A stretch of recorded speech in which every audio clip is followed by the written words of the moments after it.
you go to the same small school with the same small crowd I was like 5 years old when I met him. for most of your life. I've known him since we were literally 4. By senior year, you expect students to have found their voice I think I got it, by the way. and not be afraid to use it. A song for the soundtrack of your life. Sean Emmons Oh boy.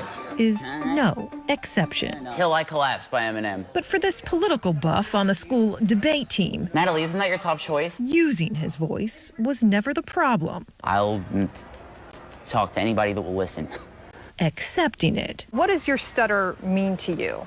It means everything and it means nothing. has been a journey for as long as this 17-year-old can remember. I would get really visibly frustrated when I couldn't say what I wanted to say. According to Sean, his stutter first became noticeable around 3. By 3rd grade, he was in speech therapy, but got frustrated and quit 2 years later. One day it'll just go away. Then came middle school. In a lot of ways, it was rough. Made it that much rockier for a boy with a stutter. Because the Derrick Henry character, His classmates just couldn't understand. they were just kind of, I don't really know what to do with you because you're very different in a number of ways. After 8th grade, when most young teens aren't even close to figuring out who they are, Sean realized it was time to accept who he was never going to be. No, it's not just going to go away.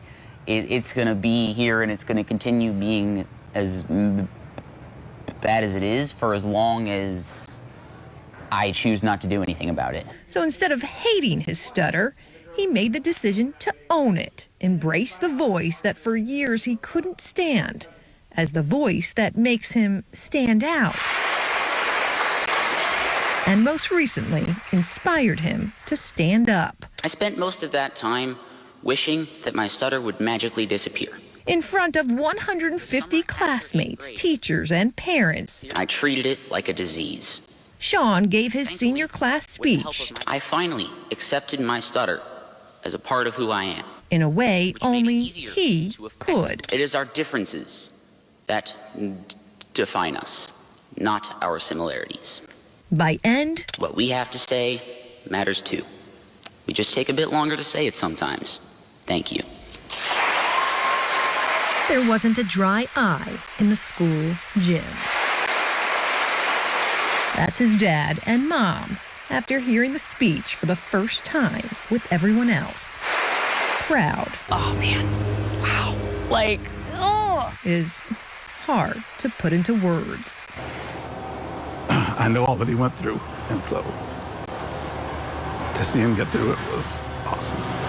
Leaving your parents speechless is one thing. Every teacher stood for him in the stands, and the children, the most thunderous applause. So it was very rewarding. A lot of the times people will tell you a sob story, but it wasn't a sob story. It was like a story of perseverance. He really showed us with his speech, that sometimes you just have to take on what life gives you. STEM club. Next year, Sean will take on college. I think I'm gonna major in something in the statistics and data science area. Leaving behind a journey that took him years to fully express into words he could finally accept. Whoever this story, whoever it gets shared with, whoever ends up impacting, that's all fantastic. But the most important piece of that for me was that was the final piece of the puzzle of putting it to rest with myself. Katie LeGrone, ABC Action News.